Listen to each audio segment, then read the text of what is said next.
Hey, my name is Leonard Apelstin, and I feel really privileged to be a part of this amazing project with an absolutely amazing group of people.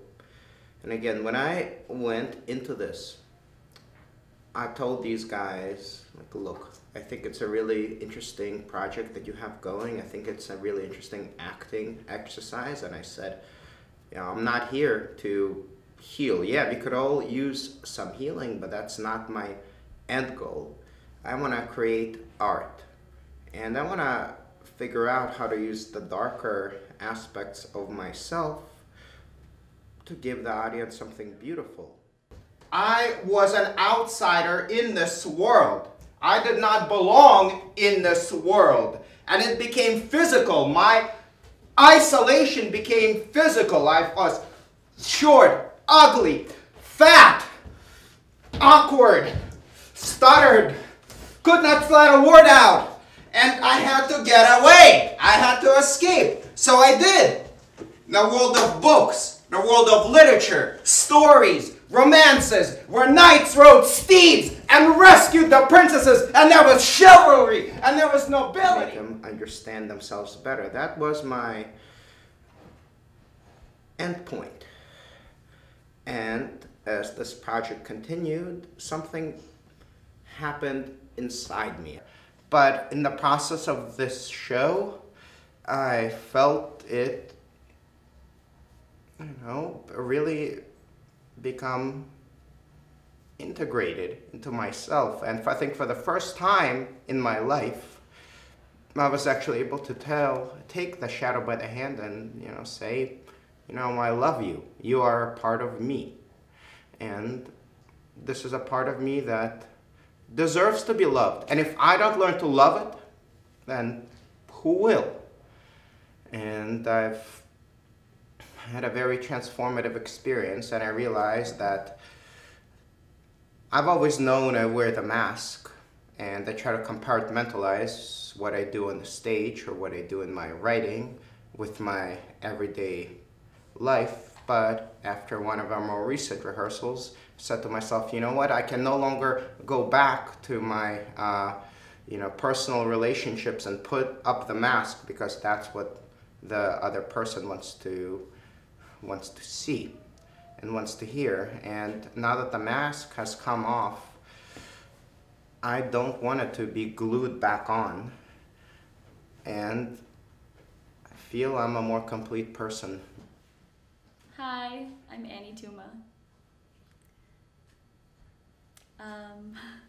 I guess this whole thing really surprised me because I had no idea what I was getting into. Like, I knew it was about shadows, but I didn't have any idea what it was gonna turn into. Every time you've had one drink, because that's when you're happy.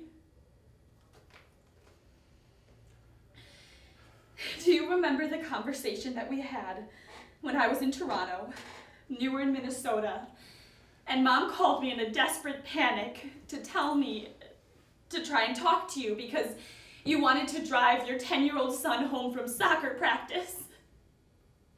And the next morning you didn't even remember talking to me. And you still told Mom that you would have been okay to drive her home. Even though you had left the laptop at the bar when you were doing work. You couldn't remember the name of the bar. And it was really, it was kind of scary what happened, like what I ended up saying, because I was like speaking these words and they weren't really making sense, but they were making sense to me. And so then from that, I found like the story that I wanted to share. And yeah, overall, I think that I've gained a lot of confidence through this experience that's really, really powerful, and it's gonna I don't know, I've gained a lot of confidence. Hi, my name is Scott Taylor, and I just performed in Shadow of Desire's closing night performance. You're not real! You're not your true self! Be that! You're not it. You can't be it. Look at what you're doing. It has no value.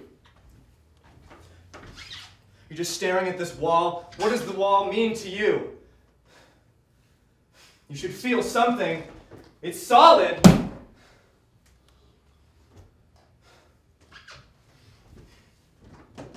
You should be able to look into the eyes of another person and feel something. There you are. You're not here. You're not doing good enough. No, you fucked up again. You fucked up big time. Yeah, you had a bad thought. You think that you're wrong. And you're telling yourself that you are wrong. You're having a wrong thought. You're not right. You're not true. You're not honest. You're not pure. You're not yourself. When will you be that? I feel more aware, definitely. This process has helped me certainly to kind of, I mean, through working with everybody, recognizing the parts of myself in them, you know, in the experiences that we shared, and then seeing that in myself, the good and the bad, and trying to accept it, and so be more aware of it and express it as well. That's been the key component for me, is expressing it, because it's so much easier to make an excuse or to hide, and so like if you feel something or you need to say something, like saying it, like on or off the stage, like getting to that honesty with yourself has been, I mean, that's what I've been working towards, and that's what I My name is Nick. After hearing what you just said, I don't normally do a lot of things. You see, I am the faker. I feel like I sabotage everything.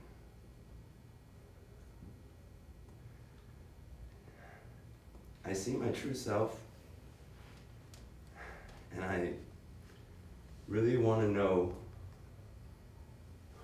what it's like if I can do it. I gotta say, this has been probably, and it sounds cheesy and cliche, but one of the best and worst months of my life. I ended up having Leonard narrate what was happening in my life when it was supposed to just happen on stage. And for me, just seeing like these synchronicities happen that were not fun. Usually synchronicities are a lot of fun, and these weren't. And kind of just bringing that all together and realizing that I actually really enjoy acting and I really fear it. And I just want to relax and have fun, and this allowed me to do that. And I've never really been ashamed about talking about things with people, but more about talking about them with myself and accepting that it makes me suffer and acknowledging that suffering and freeing myself from that suffering. And you know, I want to be happy, and like the battles we fight are on the inside, and I understand that I think I'm starting to understand that better than I thought I did. Hi, my name is Ana Bess, Boll, and this was my senior project for CIIS. I've been studying Jungian psychology, in particular the shadow self, psychodrama, drama therapy, Augusto Boal's Theater of the Oppressed for the last 6 months. And it's one thing to read about it in books and write papers about it and talk intellectually about it, and it's another thing to get up on stage and to get people up on stage and really start working with it. And I had a lot of doubts going into this project. I knew at my core that something was gonna happen, I just wasn't sure what, and I wasn't sure it was gonna work. And I didn't think it was gonna go as smoothly as it did. But there's something really amazing when you sit people down on a stage and you ask them what they're most afraid of and they say it out loud. for me, was incredibly empowering and incredibly humbling to hear other people tell me their deepest fears. I was driving in the car with my mom, and I said, Mom, I have something to tell you. She said, what, Bess? What is it? It's like, I got my period. She was like, let me pull over the car. Oh my God, this is amazing. Welcome to your womanhood. And it was like this ushering in of like exciting, here you are, you're coming into this new place in your life. And it made me really scared, but really excited to be coming into a place that I had never been before, and I didn't really know what it was or what to expect. And she was so happy and excited for me.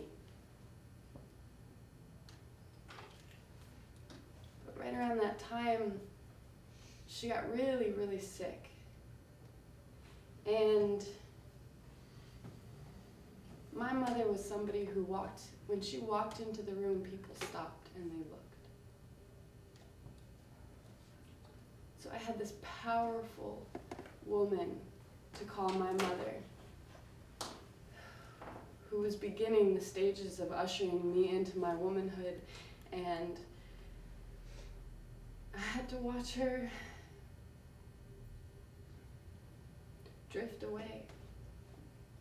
And I had all these questions. Like, Mom, how do you put a tampon in right? What do I say when a boy calls and asks me out? How do I put on a bra? What bra size am I? I don't know. All these things are happening with my body, and I have nobody to talk to except for you, and you're here, and you're laying here, and I can't talk to you because you can't even breathe on your own. And I think that if I keep doing workshops like this, I won't involve myself. I think involving myself was a little too much. But it did help me to understand a lot more about my past and my pain and my suffering and my shadow self that I had not yet integrated into my person. And I'd say at the end of the day, at the end of all of this, I feel more empowered now than I ever have in my entire life. And I feel like I can go out into the world and I can meet people out on the street and I can just be me.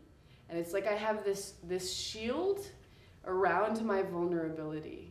I can be vulnerable, but I have this protection because I've integrated, and I feel empowered in my vulnerability, which I did not foresee happening in this process.